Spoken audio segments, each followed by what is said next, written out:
Hello everyone and welcome back to our channel English Madhyam. English Madhyam के platform पे हम editorial based practice exercises जो है वो सॉल्व कर रहे हैं। ठीक है, उसी कड़ी में आज का सेशन है। स्टार्ट करते हैं आज का session with thought of the day, that is mindset is what separates the best from the rest. यानी कि आपका जो भी माइंडसेट है वही आपको जो भीड़ है उससे अलग करता है। ठीक है, जो लीडर्स होते हैं उनके अंदर कुछ अलग क्या क्वालिटी है, यही कि वो एक संकल्प, एक दृढ़ निश्चय वाले लोग हैं, या फिर वो उन्होंने जो माइंड में अपने सेट कर लिया, जिस तरीके का उन्हें अपने दिमाग में छवि बना ली, वो उस तरीके से उस काम को परफॉर्म करेंगे, है ना। और वही चीज़ लीडर्स को जो है वो उनके फॉलोअर्स से अलग कर देती है, राइट। तो आप अपना माइंडसेट चेंज कीजिए, उसकी प्रैक्टिस करते रहिए। आप भी आपके अंदर भी एक कैपेबिलिटी है कि आप लीडरशिप क्वालिटीज़ रखते हैं। ठीक है, बस आपको अपना माइंडसेट चेंज करने की ज़रूरत है। ठीक है, तो आज का जो आर्टिकल है, एडिटोरियल है, वो है जो केरला असेंबली में पिछले 5-6 दिन में जो घटनाएं हुई हैं उनके ऊपर। ठीक है, हमने देखा कि वहाँ पे धरने प्रदर्शन किए गए। ठीक है, उनको पुलिस फोर्सेस द्वारा एमएलएज को हटाया गया वहाँ से।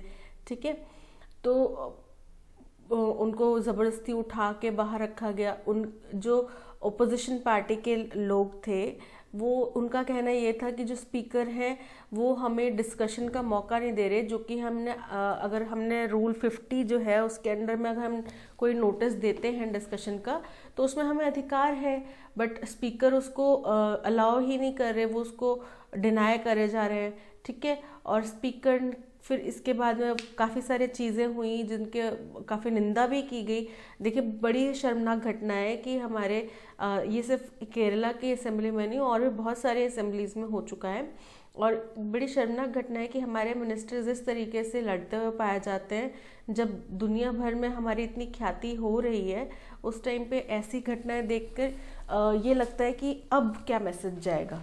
ठीक है, तो उसी के ऊपर जो राइटर है उन्होंने पूरा का पूरा ये एडिटोरियल लिखा है, उसको बताया है कि क्या क्या घटनाक्रम हुए। ठीक है, क्या क्या चीज़ें उसमें हुई, तो उन्होंने बड़ा ही पूरा ना एक इसका गहन विश्लेषण किया है। ठीक है, तो आपको आर्टिकल जो है टेलीग्राम चैनल पे मिल जाएगा। अगर फर्स्ट टाइम व्यूअर है तो टेलीग्राम चैनल का लिंक डिस्क्रिप्शन में दिया हुआ है। ठीक है, इसके अलावा इसका ऑडियो एक्सप्लेनेशन भी आपको अवेलेबल है टेलीग्राम चैनल पर ही, तो आप लिंक से हमारा टेलीग्राम चैनल ज्वाइन कर सकते हैं। ऑलरेडी 1 लाख प्लस सब्सक्राइबर हमारे साथ जुड़े हुए हैं। ठीक है, तो स्टार्ट करते हैं फर्स्ट क्वेश्चन से। What led to the deterioration of relations between the ruling coalition and the opposition in Kerala. अब डिटेरियोरेशन का मतलब होता है खराब होना, हालात बिगड़ जाना, खराब हो जाना। तो बोल रहे हैं कि जो रूलिंग पार्टी, कोalition मतलब वो एक पार्टी नहीं है, वो गठबंधन की सरकार है वहाँ पे केरला में। जो इस वक्त सत्तारूढ़ पार्टी है वो एक पार्टी नहीं है, वो गठबंधन की पार्टी है, गठबंधन की सरकार चल रही है वहाँ पे। ठीक है, तो बोल रहे हैं जो रूलिंग पार्टी है गठबंधन की, उसके और जो ऑपोजिशन की पार्टीज हैं उसके बीच में जो रिश्ते खराब होने का क्या कारण है। तो क्या कारण है उनका कि वो बार बार डिस्कशन चाह रहे हैं और स्पीकर बार बार उनको डिस्कशन से मना कर रहे हैं, जो कि हमारे मौलिक अधिकारों का खनन है। ठीक है, डेमोक्रेसी है, अगर आपने कोई रूल बनाया है तो आपको उसके उसके अंतर्गत में आपको डिस्कशन का पूरा अधिकार है। ठीक है, the speaker allowing extensive discussions on rule 50 notices. बोल रहे कि उन्होंने बड़े ही अच्छे तरीके से डिस्कशंस को अलाउ किया जो भी रूल 50 नोटिसेस के अंडर में आए, बल्कि उन्होंने तो मना कर दिया कि नहीं, हम अलाउ नहीं करेंगे। इनफैक्ट उन्होंने कुछ ऐसी टिप्पणियां भी करी जिनके ऊपर अब वो कह रहे हैं कि मैं अपनी बात वापस लेता हूं। और इनफैक्ट ये चीज़ें भी हुई कि कहा गया कि जो इसके ब्रॉडकास्टर हैं, ठीक है, राज्यसभा लोकसभा टीवीज के ऊपर ये सब चीज़ें ब्रॉडकास्ट होती हैं, वैसे जो इनके ब्रॉडकास्टर हैं वो भी बायस्ड हैं। हमारी जो डिस्कशन वाली जो वीडियोस हैं उनको इतना प्ले नहीं किया जा रहा या उनको काट दिया जा रहा है, सिर्फ गवर्नमेंट वाली वीडियोस को चलाया जा रहा है, जबकि उनका पर्पस ये होना चाहिए कि वो अनबायस्ड रहें। ठीक है, the opposition United Democratic front expressing satisfaction with the legislative conduct, कि ऑपोजिशन की जो पार्टी है यूनाइटेड डेमोक्रेटिक फ्रंट, इन्होंने संतुष्टि जाहिर करी कि जिस तरीके से सदन की कार्यवाही चल रही है वो बड़ा ही अच्छा है। अगर अच्छा होता तो फिर रिश्ते खराब क्यों होते, ठीक है, तो ये भी इनकरेक्ट है। The speaker repeatedly disallowing discussion on rule 50 notices by the opposition United Democratic Front, कि किसके जो ऑपोजिशन पार्टी है यूनाइटेड डेमोक्रेटिक फ्रंट, उसके बार बार मतलब नोटिस दिए जाने के बाद भी रूल 50 के अंडर में उन्होंने नोटिस दिया है कि हमें इस विषय पर चर्चा चाहिए, ठीक है, लेकिन स्पीकर उनको बार बार मना कर दे रहे हैं, डिसअलाउ कर रहे हैं, ठीक है, और यही एक मुख्य कारण था ये रिश्ते खराब होने का। ओके, देखो डेमोक्रेसी है, आपके ज़रूरी डेमोक्रेसी का मतलब ये है कि आप के जो विचारों से सहमत नहीं हैं उनको अपनी बात रखने का, उनको अपने प्रश्न पूछने का पूरा अधिकार है, ठीक है। अगर वो अधिकार नहीं रहता तो डेमोक्रेसी किस बात की रह जाएगी।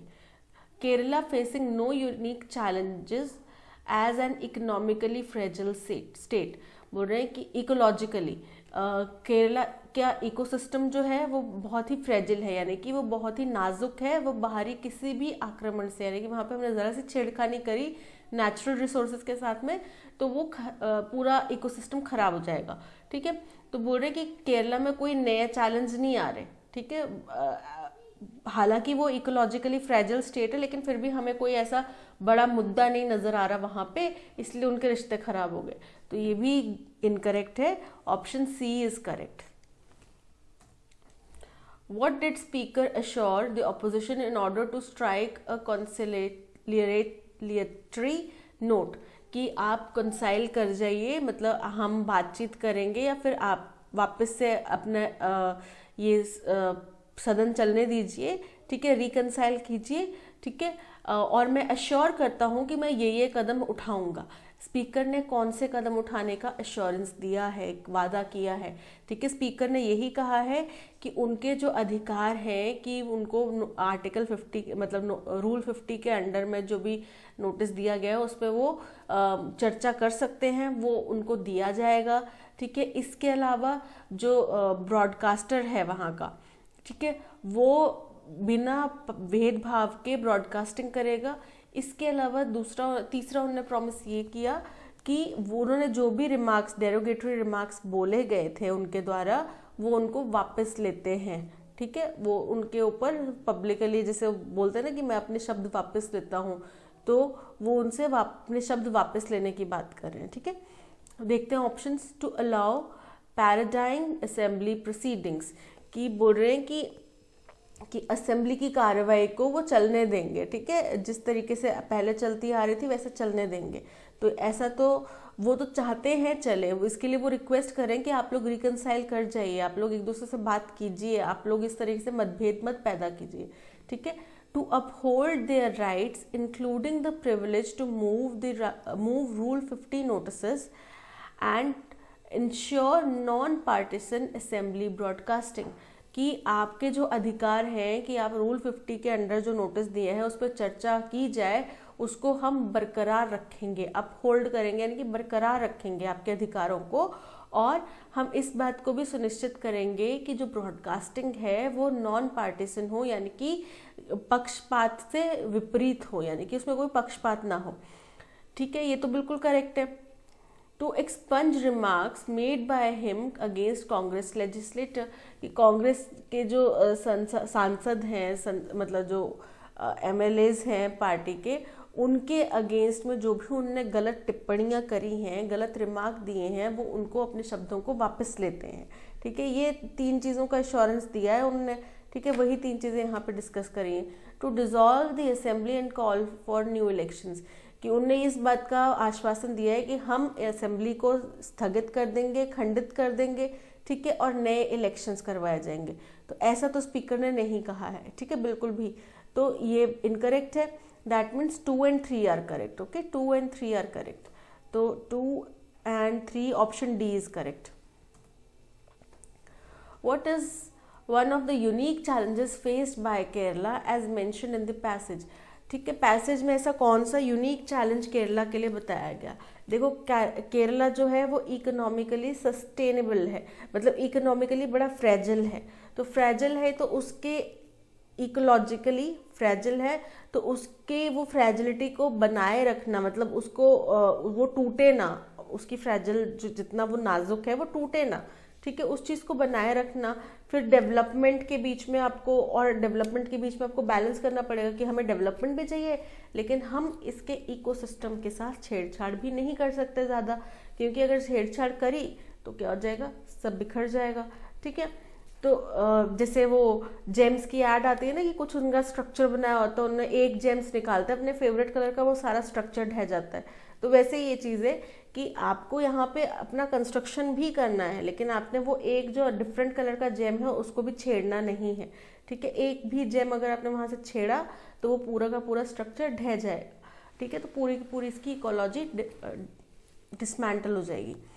देखते हैं option, achieving complete political harmony, कि उनके पास में सबसे बड़ा चैलेंज ये है कि वो political harmony, complete political harmony achieve कर लें। तो देखो भाई, डेमोक्रेसी है, दो पार्टीज हैं तो उनके दोनों के विचार तो डिफरेंट होंगे, एक ईस्ट एक वेस्ट तो जाएगी, तभी डेमोक्रेसी का मतलब है ना। क्योंकि अगर सारी पार्टियां एक ही बात कहेंगी तो वो बात अगर सही नहीं भी हो तो भी सब उसी को मानेंगे, है ना।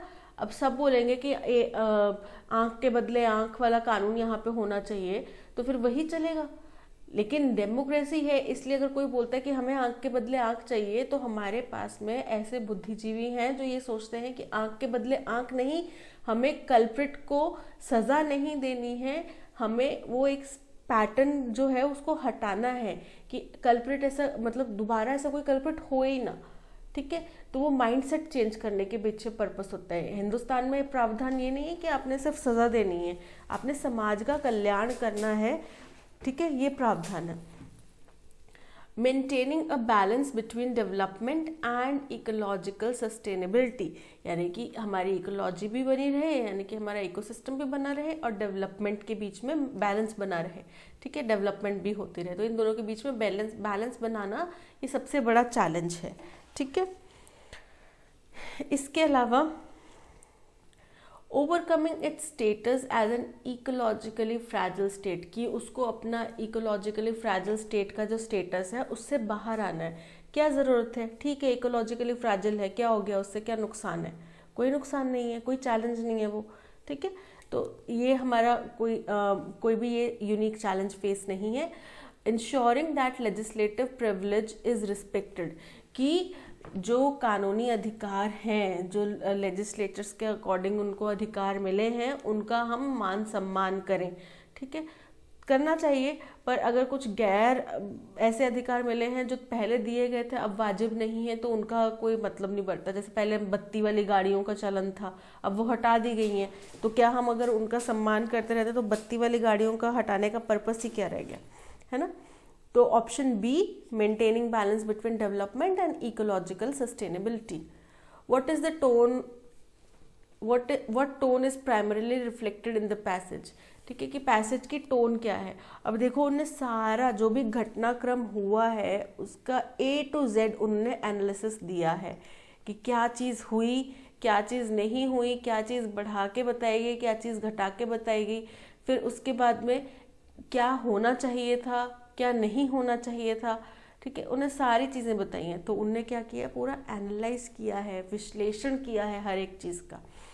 एक्विजेटरी, किसी के ऊपर वो एक्विजिशंस लगा रहे हैं, इल्ज़ाम लगा रहे हैं किसी के ऊपर, उनने किसी के ऊपर भी कोई इल्ज़ाम नहीं लगाया। उनने जो घटनाक्रम जैसे का तैसे हुआ था वैसे का वैसे उसको बता दिया। उसके अलावा उनने ये चीज़ें भी बता दी कि जो चीज़ें हुई उसके बजाय में क्या चीज़ होनी चाहिए थी, ठीक है। सरकास्टिक, क्या वो उसका मजाक उड़ा रहे हैं, बिल्कुल नहीं, कोई मजाक नहीं उड़ा रहे उसका। ऑप्टिमिस्टिक, कि उनको बड़ी पॉजिटिव वाइब आ रही है कि इसके बाद हालात सुधर जाएंगे, ये हो जाएगा, अच्छे दिन आएंगे, नहीं, ऐसा भी नहीं है। एनालिटिकल, बहुत ही एनालिटिकल है ये passage, option D is correct. What is the main theme of the passage, main theme क्या है पैसेज की। मेन थीम यही है कि जो रिश्ते खराब हो रहे हैं रूलिंग पार्टी और ऑपोजिशन के बीच में उनको रिकंसाइल किया जाए, उनको बना के रखा जाए, उनको ठीक किया जाए, सुधारा जाए।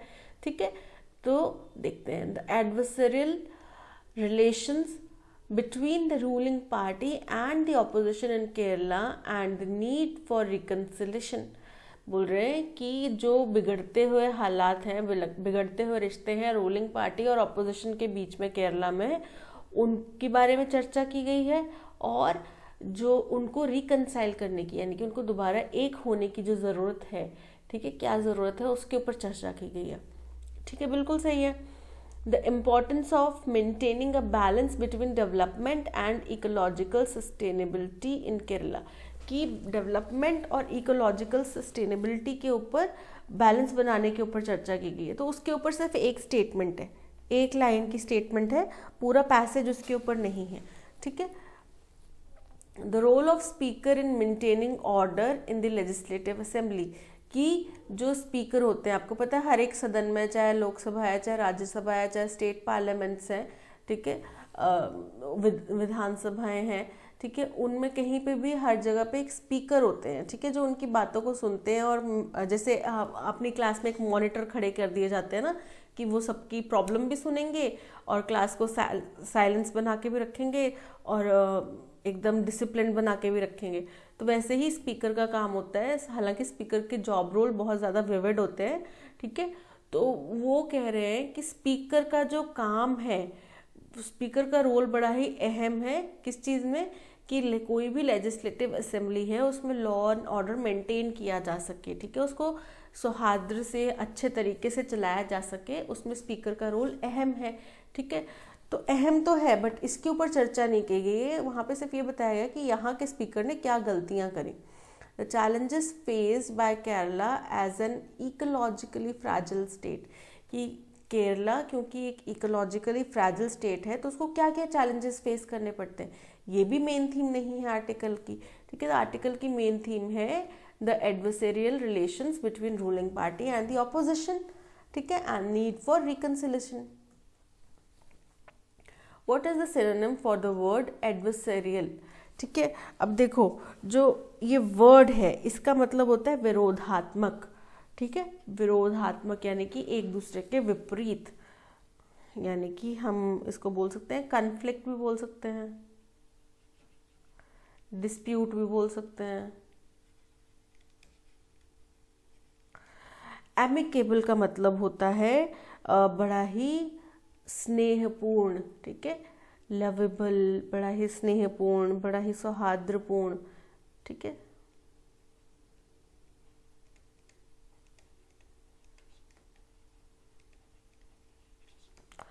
कंटेंशियस का मतलब होता है कि आप किसी के साथ में डिसएग्रीमेंट में हैं, आप किसी के, जैसे आपका कहना है कि सूरज पूरब से निकलता है और अगला कह रहा है कि सूरज पश्चिम से निकलता है, लेकिन आपका कहना है नहीं नहीं मुझे ये ठीक नहीं लगता, तो वो डिसएग्रीमेंट का जो भाव है उसको बोलते हैं कंटेंशियस।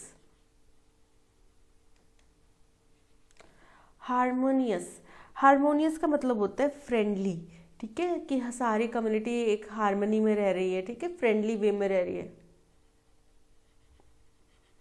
और कोऑपरेटिव का मतलब होता है कि एक दूसरे की मदद करना। ठीक है,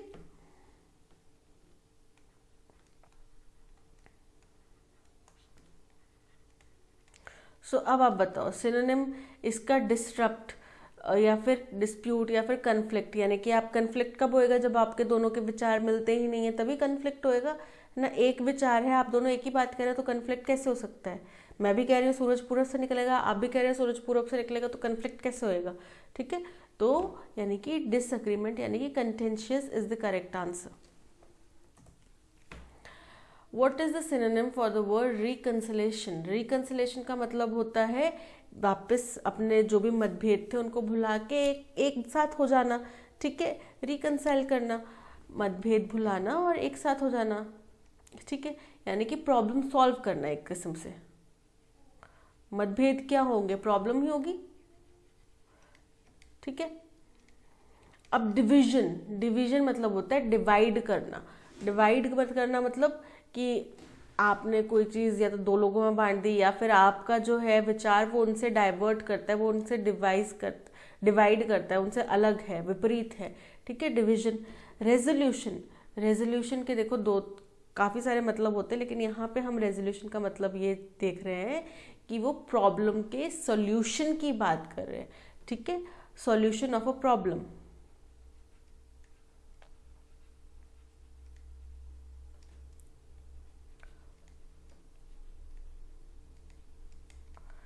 और एस्ट्रेंजमेंट का मतलब होता है कि आपके और किसी के बीच में कोई मनमुटाव है, ठीक है, कोई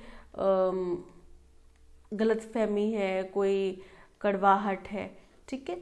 और सेपरेशन का मतलब होता है अलग होना। तो देखो ये सारे जो हैं, डिवीजन हो गया, एस्ट्रेंजमेंट हो गया, सेपरेशन हो गया, अलग होना, किससे दूर जाना, यानी कि ऑपोजिट वाले वर्ड बन रहे हैं। लेकिन रिकंसाइल का मतलब होता है प्रॉब्लम को सॉल्व करना, एक साथ आना। तो रेजोल्यूशन का मतलब ये होता है सॉल्यूशन का, प्रॉब्लम का सॉल्यूशन फाइंड आउट करना। तो option B is correct. What is antonym for the word confrontation in the context of passage. अब देखो कन्फ्रंटेशन का मतलब होता है कि आप किसी को कन्फ्रंट कर रहे हो, यानी कि आप उससे जो उसने गलती करी है उसके बारे में बात कर रहे हैं, ठीक है। गलती करी यानी कि उसने कुछ गलत काम करा है, नेगेटिव टर्म है, ठीक है।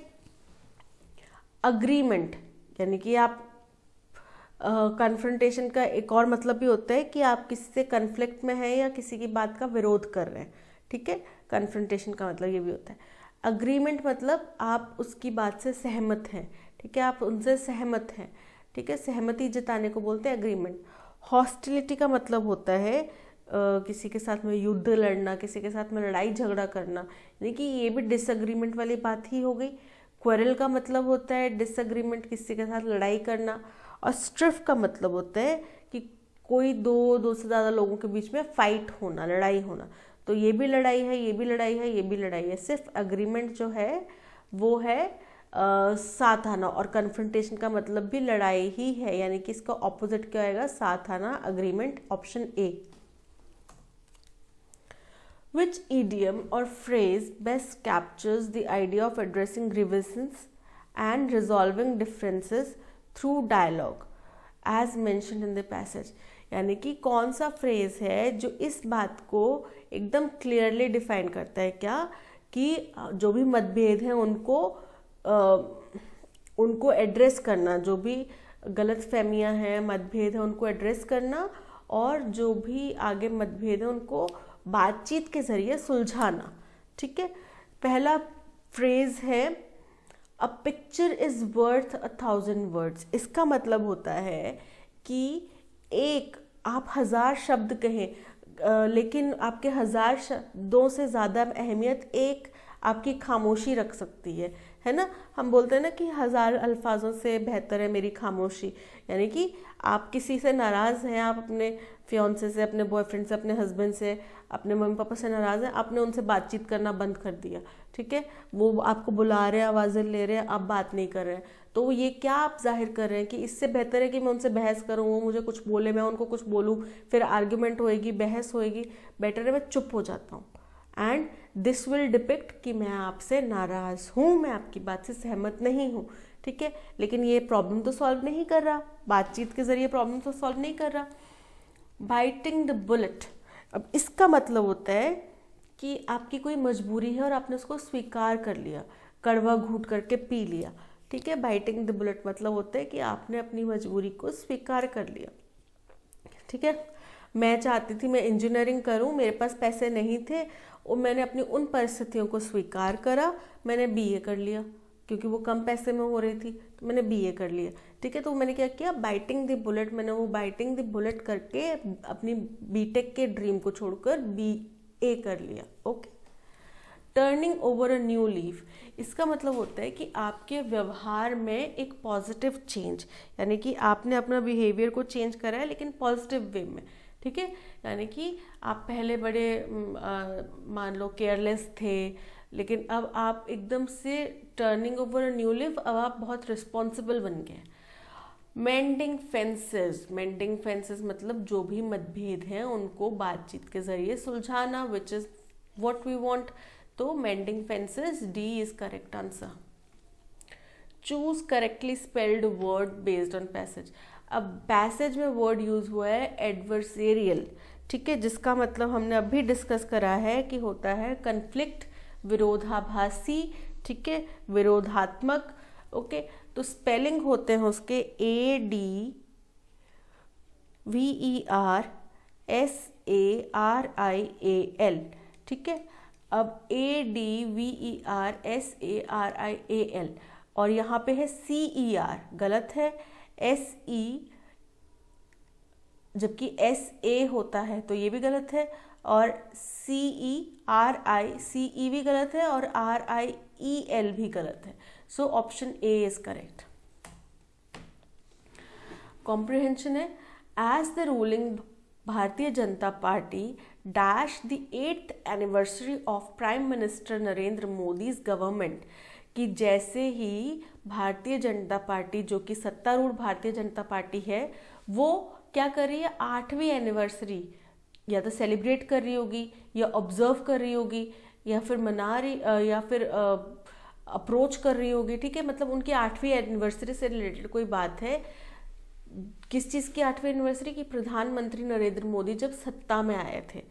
Retail inflation has accelerated close to the 8.3% level last seen in May 2014। बोल रहे रिटेल इन्फ्लेशन जो है वो बढ़ चुकी है, कितनी हो चुकी है, 8.3% के पास पहुंच चुकी है, जो कि पिछली बार मई 2014 में देखा गया था, जब when mister Modi dash office in the last week of the month, जब उनने पदभार संभाला था लास्ट वीक, मतलब मई 2014 के आखिरी हफ्ते में जब उन्होंने पदभार संभाला था, तब ये आंकड़ा देखने को मिला था हमें कि रिटेल इन्फ्लेशन इस लेवल तक का पहुंचा हुआ था, ठीक है। अब फिर से वही चीज़ रिपीट हो रही है। अब वो 8वीं एनिवर्सरी अपनी मनाने वाले हैं, और अब जो रिटेल इन्फ्लेशन है वो भी इतने लेवल तक पहुंच चुका है। For a government that प्राइडेड itself on it's inflation taming successes. Taming मतलब होता है किसी को काबू में करना, जैसे घोड़े को टेम किया जाता है ना, घोड़े को काबू किया जाता है।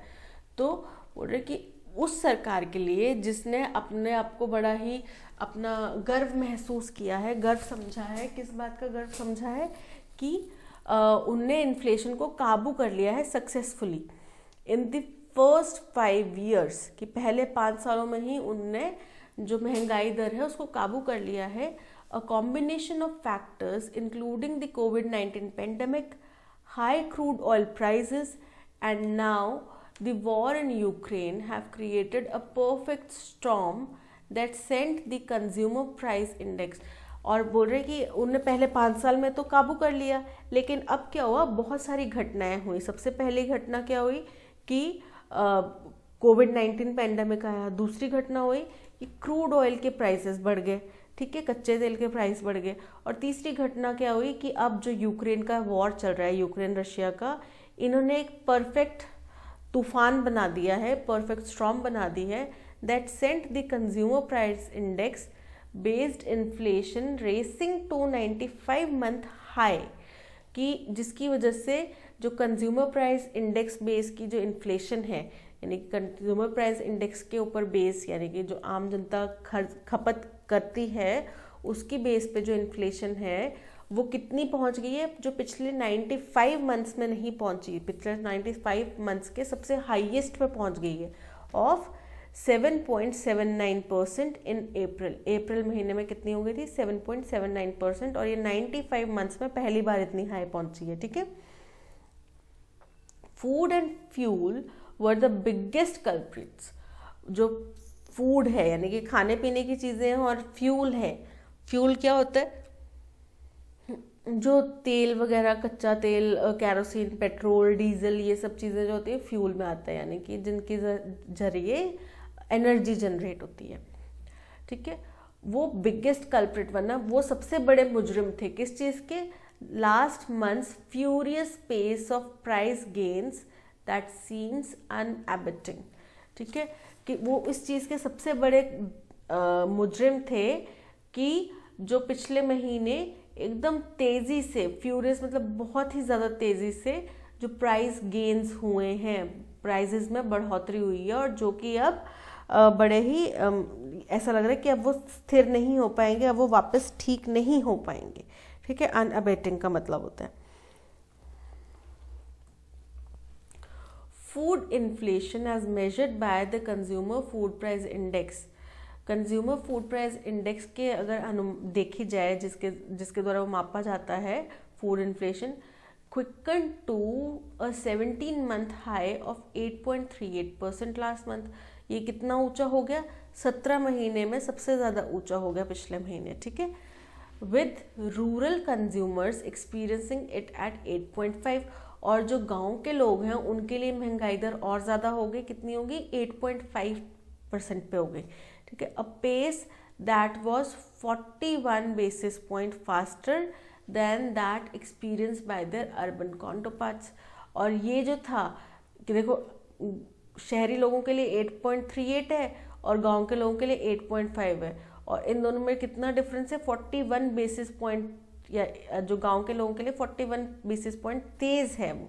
ठीक है, शहरी लोगों के मुकाबले।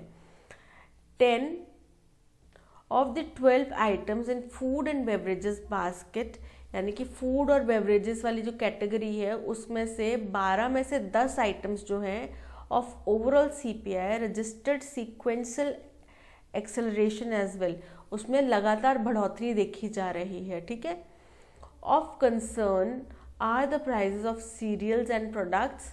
और सबसे ज़्यादा चिंता की बात यह है कि जो सीरियल्स, ठीक है, उनके और प्रोडक्ट्स, कौन से प्रोडक्ट्स? जो भी कंज्यूमर प्रोडक्ट्स हैं उनके जो प्राइजेस हैं, विच डैश ऑलमोस्ट 1/10 ऑफ CPI, यानी कि वो CPI का 10वां हिस्सा बनाता है। ठीक है, यानी कि वो उन 10वां हिस्सा बनाता है। ठीक है, and account dash the key staples of wheat and rice that are essential for ensuring food security। और जो क्या है कि अकाउंट, अब अकाउंट के साथ में क्या होता है? अकाउंट फॉर द की, यानी कि जो गेहूं के और राइस के जो उत्पादन हैं उनके लिए ये एसेंशियल भी है। ठीक है, that are essential for ensuring food security, जो कि हमारी फूड सिक्योरिटी क्या सबसे देखो, हम अगर दाल भी खाते तो भी रोटी या चावल के साथ खाएंगे ना, सीरियल्स भी खाएंगे वो भी रोटी या चावल के साथ खाएंगे, सब्जी भी खाएंगे वो भी रोटी या चावल के साथ खाएंगे, यानी कि ये तो हमारा मेन फूड है। व्हीट या राइस तो हमारा मेन फूड है। ठीक है, तो वो क्या है? फूड सिक्योरिटी के लिए सबसे ज़रूरी चीज़ क्या है? व्हीट और rice. Inflation in cereals accelerated by more than 100 basis points to 5.96 last month।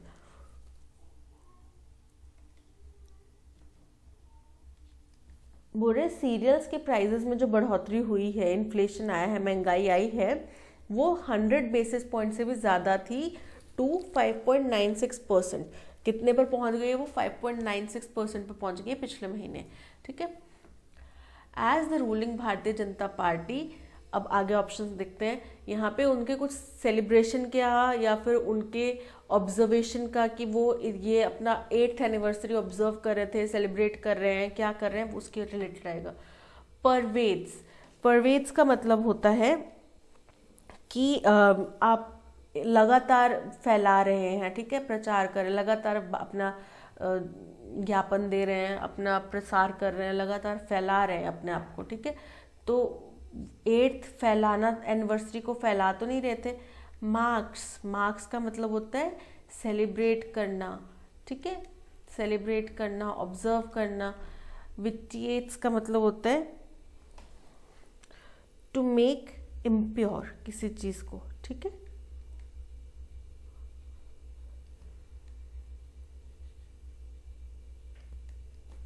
Curtains का मतलब होता है कि किसी चीज को आपने कम कर दिया, शॉर्टन कर दिया। ठीक है, टू शॉर्टन, कम करना। So option B, celebrate marks, is the correct answer. Marks यहाँ पे आ जाएगा marks. The 8th anniversary of prime minister Modi's government Retail inflation has accelerated close to 8.3% last seen in May 2014 when Mr. Modi dash। अब उनने क्या किया था, उनने पहली बार अपना पद संभाला था उस टाइम पे, ठीक है। तो पद संभाला था यानी कि उनने क्या किया था, ऑफिस एज्यूम किया था। ओके, कंस्ट्रूड, कंस्ट्रूड का मतलब होता है कि किसी चीज़ का मतलब निकालना, यानी कि इससे हम ये समझ सकते हैं, इससे हम ये मतलब निकाल सकते हैं, यानी कि इंटरप्रेट करना। एज्यूम्ड यानी कि ऑफिस का अपना पदभार संभालना, चार्ज लेना किसी चीज़ का, to take charge of office, ठीक है। तो एज्यूम किया उन्होंने ऑफिस। एनरोज्ड का मतलब होता है कि बड़ा ही ऐसा कुछ भाव बनाना कि आप कुछ लेने चाह रहे हैं, कुछ अब उनकी मर्जी के विपरीत आप कुछ लेना चाह रहे हैं, ठीक है। एनक्रोच्ड का मतलब, ओके, तो एनक्रोच भी नहीं, वो लेना भी नहीं चाह रहे कुछ। इनॉग्रेट, इनॉग्रेट होता है किसी चीज़ का ऑफिशियली शुभारंभ करना, किसी चीज़ को ऑफिशियली बिगिन करना, शुरुआत करना, ठीक है, आरंभ करना। तो उनने अपना ऑफिस आरंभ नहीं किया था, उनने अपना ऑफिस का पदभार संभाला था, एज्यूम किया था। Food and fuel were the biggest culprits dash, वो कल्प्रिट्स हैं जिन्होंने क्या किया, जिन्होंने बढ़ावा दिया, जो पिछले महीने एकदम तेज गति से प्राइजेस में राइज हुआ, जो कि अब संभल नहीं पा रहा हमसे, ठीक है, हम उसको वापस नॉर्मल नहीं कर पा रहे। तो वो क्या किया उनने, एक्सेनोरेट किया, एक्सेनोरेटिंग, जिसका मतलब होता है कि किसी चीज़ से, मतलब आपने किसी के ऊपर इल्ज़ाम लगाया था, अब उनको उस इल्ज़ाम से बरी कर दिया गया, जैसे बोलते हैं ना बाइज्जत बरी किए जाते हैं, यानी कि उनके ऊपर से वो इल्ज़ाम हटा दिया गया। तो एक्सेनोरेटिंग मतलब होता है ये। तो कल्प्रिट्स हैं तो एक्सोनरेट कैसे करेंगे हम उनको, तो ये तो गलत हो गया। डिराइडिंग, डिराइडिंग का मतलब होता है किसी चीज़ की निंदा करना, रिडिक्यूल करना, किसी चीज़ की अब मतलब बिल्कुल निंदनीय काम है, ठीक है, बिल्कुल गलत चीज़ करी उनने, तो ऐसा कहना। फैनिंग मतलब हवा देना, हवा देना मतलब अब आप देखते हो कि अगर आप आग को हवा दोगे तो वो क्या करेगी, और प्रज्वलित होएगी और तेज हो जाएगी, है ना। तो biggest culprits fanning last month furious pace of price gain, यानी कि जिन्होंने और ज़्यादा तेज़ हवा कर दी किसको, जो पिछले महीने के प्राइस गेन्स हुए थे, प्राइजेस में बढ़ोतरी हुई थी उसको। रेलीगेटिंग, रेलीगेटिंग का मतलब होता है किसी चीज़ को बैनिश करना, ठीक है। तो रेलीगेट भी नहीं किया उन्होंने, फैन करा, हवा दे दी। Of concern are the prices of cereals and products which dash almost, अब ये बनाते हैं 10वां हिस्सा बनाते हैं CPI का, ऑलमोस्ट 10वां हिस्सा। तो बनाने का मतलब क्या होता है, कॉन्स्टिट्यूट करना, ठीक है, कॉन्स्टिट्यूट इज करेक्ट। एलिसिट का मतलब होता है टू ब्रिंग आउट, ठीक है। रिप्लेनिश का मतलब होता है किसी चीज़ को दोबारा भर देना, ठीक है, यानी कि पॉन्ड ड्राई हो गया तो उसको रिप्लेनिश कर दिया गया, यानी कि उसको दोबारा पानी से भर दिया गया, ठीक है। एक्स्ट्रापोलेट का मतलब होता है कि आपको कोई चीज़ को आप इस चीज़ से क्या मतलब निकाल पा रहे हैं, ठीक है, जैसे कि हम बोलते हैं इससे हम क्या इंटरप्रेट कर पा रहे हैं, ठीक है। तो एक्स्ट्रापोलेट का मतलब होता है कि हम इससे क्या इंटरप्रेट कर रहे हैं, इसका ये मतलब है। So option A constitute is correct, ठीक है। विच कॉन्स्टिट्यूट हो गया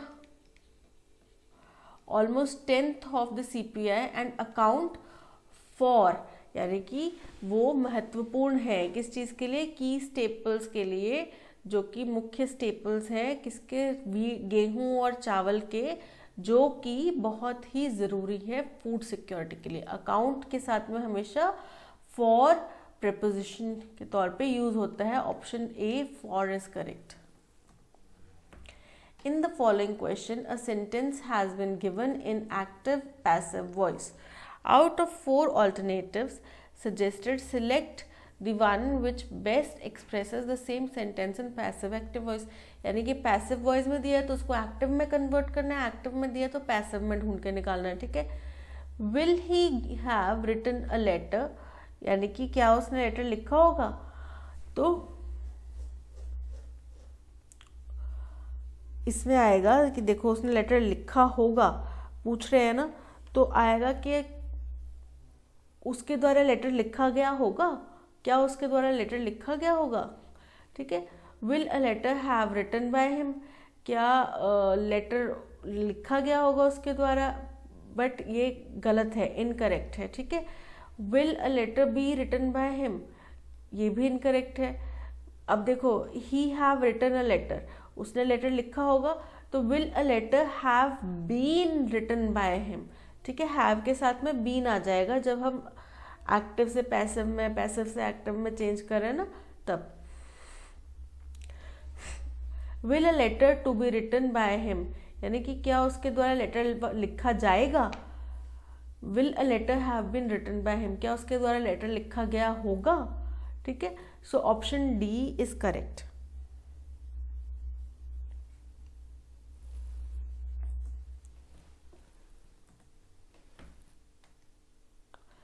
the doctor advise me to give up sweets. अच्छा, ये भी उसी का पार्ट है कि एक्टिव में है तो पैसिव में बदलना है, पैसिव में है तो एक्टिव में बदलना है, ठीक है। The doctor advise me to give up sweets, यानी कि डॉक्टर ने मुझे सलाह दी कि मैं मीठा छोड़ दूँ, मीठा खाना छोड़ दूँ, ठीक है। तो अब क्या होएगा, डॉक्टर ने मुझे सलाह दी कि मैं मीठा खाना छोड़ दूँ, तो इसका ये होएगा कि मुझे डॉक्टर द्वारा सलाह दी गई कि मैं मीठा छोड़ दूँ, okay. I was advised by the doctor to give up sweets. To me, give up sweets was advised by doctor, कि मैं मीठा छोड़ दूं, ये सलाह दी गई थी डॉक्टर के द्वारा। देखो अब आप इनको किसी भी तरीके से इंटरप्रेट करो, मतलब तो वही बनना है, लेकिन हमें ग्रामेटिकली करेक्ट निकालना है, ठीक है। The doctor advise to give up sweets me, कि डॉक्टर ने सलाह दी कि मीठा छोड़ दो मैं। I was advised by the doctor to give up sweets. Option C is correct. I was advised to give up eat superfluous, यहाँ पे ज़रूरत नहीं थी eat लगाने की, give up sweets by the doctor, ठीक है। So option C is correct. In the following question, a sentence has been given in direct, indirect speech.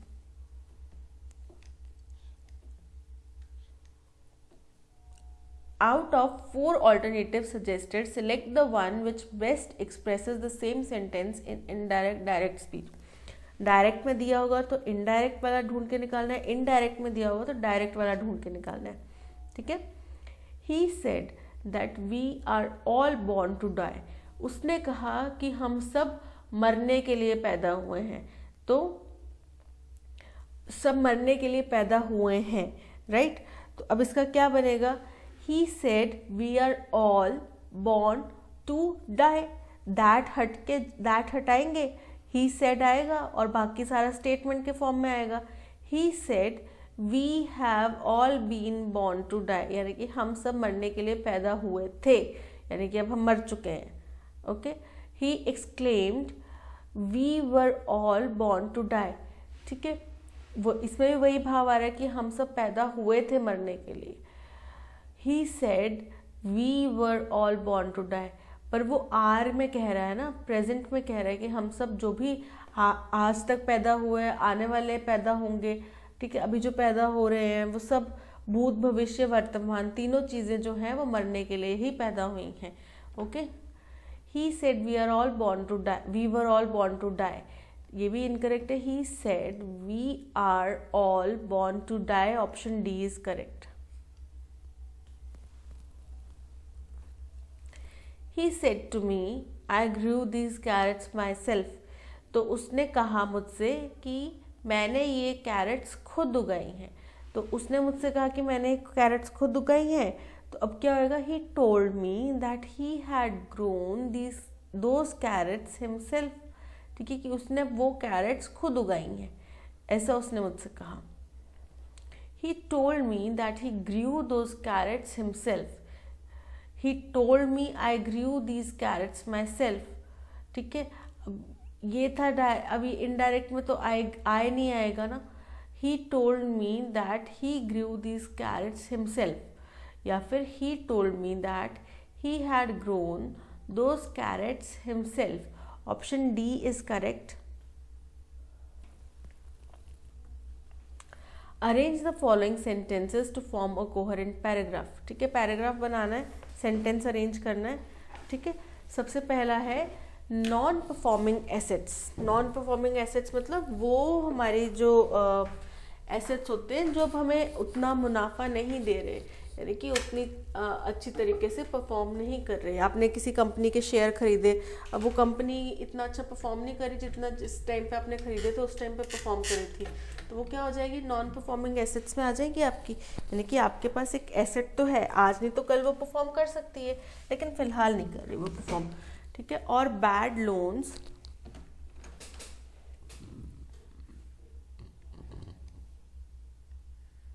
of banks have come down to their lowest levels।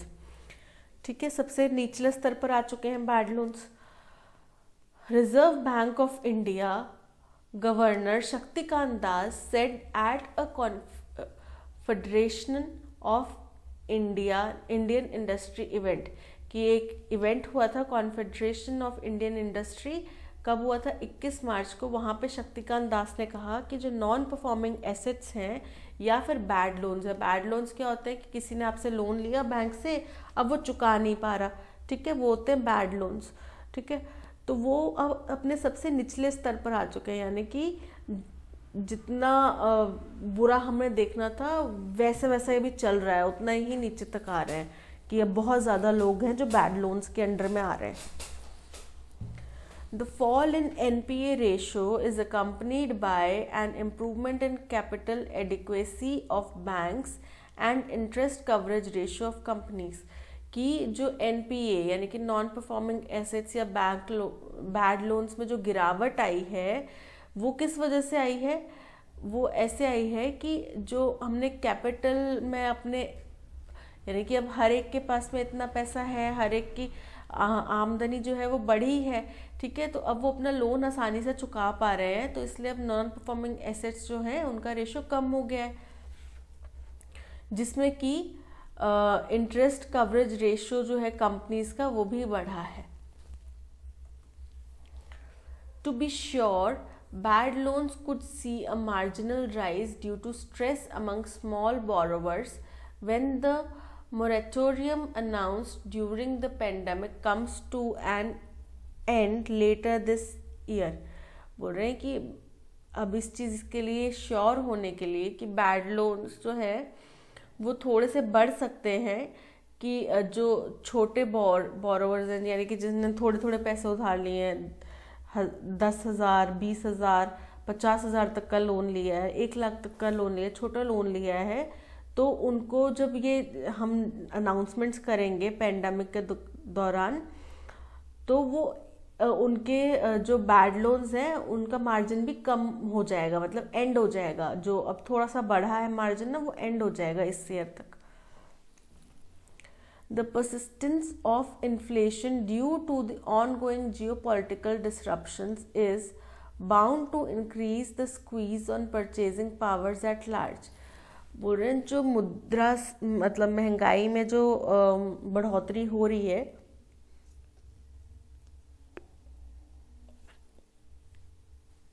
जो महंगाई में हमने अभी बहुत सारे articles में बात कर रहे हैं कि लगातार उसमें बढ़ोतरी होती जा रही है, तो उसमें जो लगातार बढ़ोतरी बनी हुई है to ongoing geopolitical disruption. अब जियो पॉलिटिकल डिस्ट्रप्शन किसकी तरफ इशारा करें, रशिया यूक्रेन वॉर की तरफ। Is bound to increase the squeeze on purchasing powers at large, कि अब ये भी एक तरीके से हमें मजबूर कर रहा है कि हम अपनी परचेजिंग पावर जो है उसको कम करें।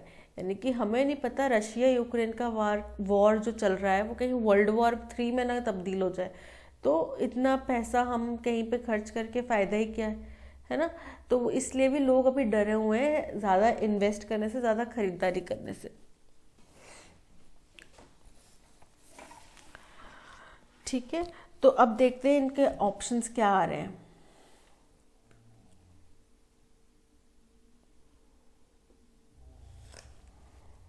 अब देखो, सबसे पहले इसमें जो स्टेटमेंट है कि नॉन परफॉर्मिंग एसेट्स से स्टार्ट कर रहा है। नॉन परफॉर्मिंग एसेट्स और bad loans have come down to their lowest level, कि अब ये कम हो चुके हैं, जितना होते थे पहले उससे कम हो चुके हैं, अपने एकदम निचले जितना हमें देखना था बुरा वो देख लिया, अब इससे ज़्यादा नहीं होगा, ठीक है, उस लेवल तक पहुंच चुके हैं। तो क्या कह रहे हैं कि ये हो गया इनिशियल स्टेटमेंट कि रिजर्व बैंक की जो गवर्नर है उन्होंने ये बात कही, यहाँ से स्टार्ट हो गया नॉन परफॉर्मिंग एसेट्स का, ठीक है। तो फर्स्ट स्टेटमेंट हो जाएगी अपनी पी। इसके बाद में जो है कि एनपीए रेशियो जो है वो गिरावट क्यों आई है, किस वजह से आई है, क्योंकि कैपिटल एडिक्वेसी में, बैंक्स की कैपिटल एडिक्वेसी में इम्प्रूवमेंट हुई है और इंटरेस्ट कवरेज रेशियोज कंपनीज का जो है उसमें इम्प्रूवमेंट हुई है, ठीक है। तो इस वजह से ये गिरावट आई है, तो नेक्स्ट स्टेटमेंट हो जाएगी क्यू। इसके बाद आती है to be sure bad loans could see marginal rise due to stress. अब ये बैड लोन्स की बात करें हम, फर्स्ट स्टेटमेंट में हमने एनपीए और बैड लोन्स का जिक्र करा, सेकंड स्टेटमेंट में हमने एनपीए के बारे में जिक्र करा, थर्ड स्टेटमेंट में हम बैड लोन्स के बारे में जिक्र कर रहे हैं, ठीक है। तो पी क्यू फिर R, okay. The persistence of inflation due to ongoing, और फिर उसने आगे बता दिया कि जो आगे ये जो महंगाई दर है वो बढ़ती जा रही है ना, कांस्टेंट है, वो किस वजह से है, ठीक है। और जिसकी वजह से क्या हुआ है, हमारी परचेजिंग पावर भी कम हुई है, जिस वजह से भी बैड लोन्स या फिर नॉन परफॉर्मिंग एसेट्स जो है उनमें गिरावट आई है। So P Q R S, option C is correct.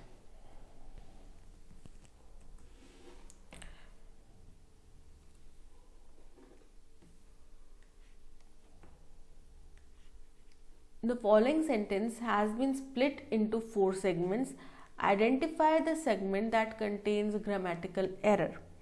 ठीक है, एरर कहाँ है वो हमने फाइंड आउट करना है। On receiving the mark sheet from the university, I realized that I had got only passing marks in English. Passing marks होते हैं वो नंबर जो पास होने के लिए मैंडेटरी हैं, ठीक है, और पास मार्क्स होते हैं कि मेरे पास वही नंबर आए हैं जो पास होने के लिए मैंडेटरी थे। तो यहाँ पे पासिंग मार्क्स की जगह आएगा पास मार्क्स, ठीक है, कि मेरे को पास मार्क ही मिले हैं।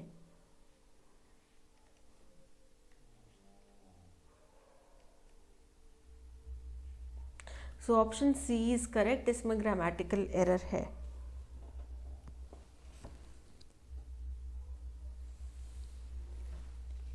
When she knocked the door, knocked the door नहीं होता, knocked at। आप किसी चीज़ के ऊपर, डोर के ऊपर, आप टेबल के ऊपर knocked at the table, आप टेबल के ऊपर नॉक करेंगे ना, ठीक है, तो knock at the table या फिर knocked at the door, यहाँ पे at आना चाहिए था फर्स्ट में ही, ऑप्शन ए में ही गलती है, ठीक है, option A.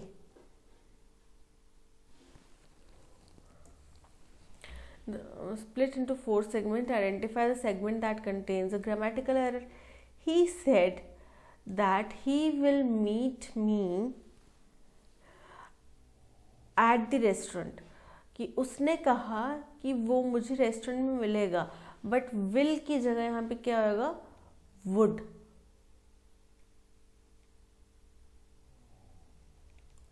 He said that he would meet me at the restaurant, ठीक है, वो मुझे मिलेगा कहाँ पे, रेस्टोरेंट में। The following sentence has been again split sentence है, उसमें एरर ग्रामेटिकल पता करनी है। Miss Rama Devi has 2 elephants, 10 horses and as much as 50 cars. Much जो है वो जब हम क्वांटिफाई नहीं कर पा रहे, थोड़ा या ज़्यादा, इसके पास थोड़ा ज़्यादा है, ठीक है, तब मच हम डिफाइन कर सकते हैं, मच हम लगा सकते हैं। बट यहाँ पे हमने एक नंबर बता रखा है 50 का, तो न्यूमेरिक वैल्यू अवेलेबल है, तो मच की जगह पे क्या यूज़ होगा, मैनी। ये हमने पहले भी एक पैसेज के एग्जाम्पल में देखा हुआ है।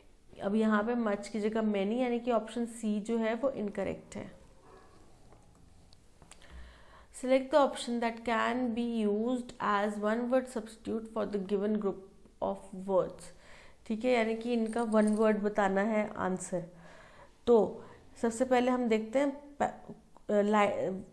फ्रेज क्या दिया हुआ है, practice of employing spies in war, यानी कि जंग के दौरान में जासूस एम्प्लॉय करना, यानी कि जासूस हायर करना, वो जो तरीका है उसको बोलते हैं। ठीक है, तो अब देखो इरेडिकेट का मतलब होता है किसी चीज़ को आपने हटा दिया, ख़त्म कर दिया। ठीक है, कोई बुरी चीज़ थी, सती प्रथा जो थी वो इरेडिकेट कर दी गई, यानी कि हटा दी गई समाज से। ठीक है, स्पियोनेज का मतलब होता है कि जैसे आपने कोई जासूस, वही जो ऊपर स्टेटमेंट कह रही है कि कोई जासूस आपने हायर करा लड़ाई के दौरान में। ठीक है, उसको बोलते हैं स्पियोनेज। सिक्योर का मतलब होता है कि आप जैसे आप किसी, जो हम सब लोग चाहते हैं कि अच्छा ऑफिस हो, सैलरी अच्छी हो, लेकिन काम कुछ ना करना पड़े। ठीक है, तो उसको क्या बोलते हैं, सिक्योर। किसी को अगर पता हो तो हमें भी ज़रूर बताइएगा ऐसे जॉब के बारे में जो अच्छी पोस्ट पे हो, अच्छा काम हो और काम कुछ ना करना पड़े और सैलरी भी अच्छी हो। ठीक है, तो उसको बोलते हैं सिक्योर। और मैनोमीटर का मतलब होता है कि आप कोई गैस है, गैस का कितना प्रेशर है वो पता लगाने के लिए जो इंस्ट्रूमेंट यूज़ होता है उसको बोलते हैं मैनोमीटर। ठीक है, तो हमने देखा कि स्पियोनेज का मतलब होता है कि आप कोई स्पाइस को हायर कर रहे हैं। तो ये बहुत ही रेलेवेंट है practice of employing spies in war से। ठीक है, so option B is correct. So आज के सेशन में इतना ही। पीडीएफ आपको टेलीग्राम चैनल पे मिल जाएगी। ठीक है, ऑडियो एक्सप्लेनेशन भी आपको टेलीग्राम चैनल पे ही मिलेगा। तो अगर अभी तक आपने टेलीग्राम चैनल ज्वाइन नहीं करा है तो प्लीज़ डिस्क्रिप्शन में जाके लिंक से आप ज्वाइन कर सकते हैं। ओके, इसके अलावा आप प्ले स्टोर से हमारी ऐप भी डाउनलोड कर सकते हैं, उसका भी लिंक आपको डिस्क्रिप्शन में मिल जाएगा। ठीक है, आज के सेशन में इतना ही। Thank you so much. और पसंद आया हो सेशन तो लाइक शेयर और सब्सक्राइब ज़रूर कीजिएगा। Till then keep practicing, keep learning.